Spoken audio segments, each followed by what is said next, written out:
Hanya memang apa yang menjadi respons polisi, Pak, sering sekali lebih kepada suara-suara kritis. Kalau itu bersifat ancaman yang bisa memiliki potensi menghilangkan nyawa orang, maka polisi bertindak, itu adalah sesuatu yang diharuskan.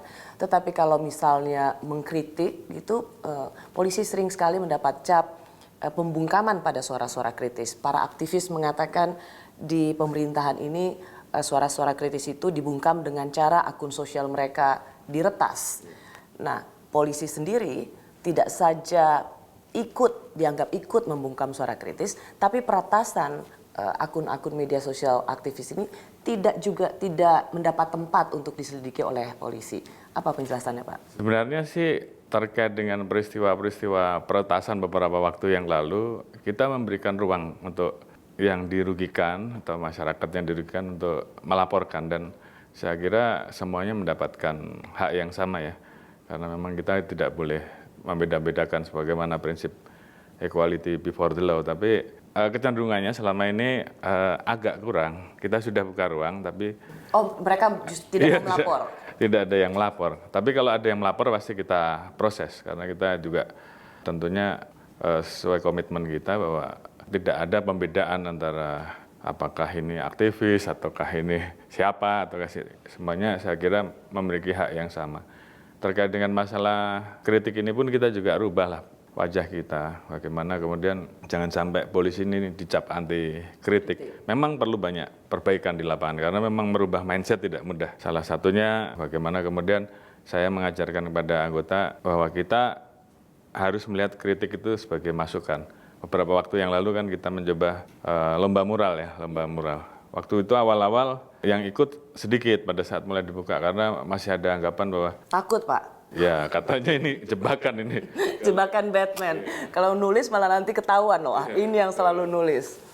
Akhirnya saya sampaikan bahwa kita berikan jaminan bahwa yang ikut ini tidak ada sanksi lah, tidak ada. Bahkan saya sampaikan kita memberikan jaminan itu langsung naik jadi 805 yang ikut. Dan karena masih ada ragu-ragu lagi, saya sampaikan bahwa yang berani mengkritik paling pedas untuk polisi itu jadi sahabatnya Kapolri, saya sampaikan gitu. Sehingga saya ingin memberi ruang kepada masyarakat untuk kita betul-betul pengen tahu apa sih yang dipikirkan masyarakat tentang polisi. Dan ini juga saya ajarkan kepada anggota untuk kemudian ini loh yang masih dirasakan masyarakat, dan ya ini yang harus kita perbaiki. Jangan istilahnya buruk muka cermin dibelah, itu yang nggak boleh kan.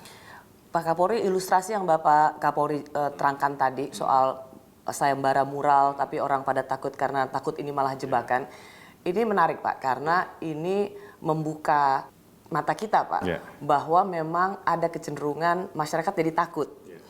Mural yang pertama soal Presiden Jokowi for not found, Tuhan aku lapar, disuruh sehat di negara yang sakit, itu kan juga mural-mural yang penggambarnya dicari oleh polisi. Sehingga ketika polisi lomba mural, sebuah gesture yang baik, tapi itu tidak ditangkap baik oleh masyarakat Indonesia.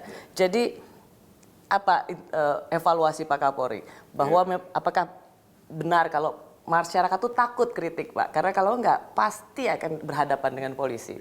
Stigma itu memang sudah terjadi, sudah tertanam. Jadi memang harus diubah dengan bagaimana kemudian kita berusaha menunjukkan bahwa Polri tidak anti kritik, pemerintah tidak anti kritik. Bahkan saya melihat Pak Presiden, mohon maaf, berkali-kali dihujat, berkali-kali dihina, tapi beliau tetap senyum. Sementara ini setelah ada itu kita belum dapat komplain bahwa ada yang ditangani, ada yang ditindak. Dan beberapa hari ke depan ini juga kita berikan kesempatan untuk masyarakat yang memang ingin menyampaikan kebebasan berekspresinya untuk juga kemudian tidak ragu-ragu, dan polisi juga harus kemudian terbiasa, ini bagian dari demokrasi kan. Di hari HAM nanti bila perlu kita laksanakan lomba unjuk rasa ya. Namun tentunya di situ juga ada edukasinya, unjuk rasa yang baik itu seperti apa. Saya tentunya akan undang teman-teman dari juri yang profesional, yang independen, yang kemudian akan menilai isi unjuk rasanya apa, terserah.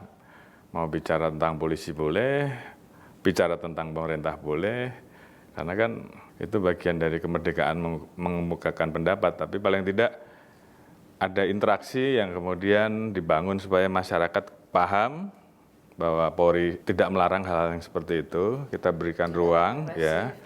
Kita juga ajarkan bahwa supaya anggota juga familiar dengan teman-teman yang biasa turun ke jalan, sehingga kemudian terbangun chemistry, sehingga kemudian ruangnya diberikan, situasinya kemudian tidak menjadi panas karena tersinggung dan sebagainya, dan ini memang harus dilatih.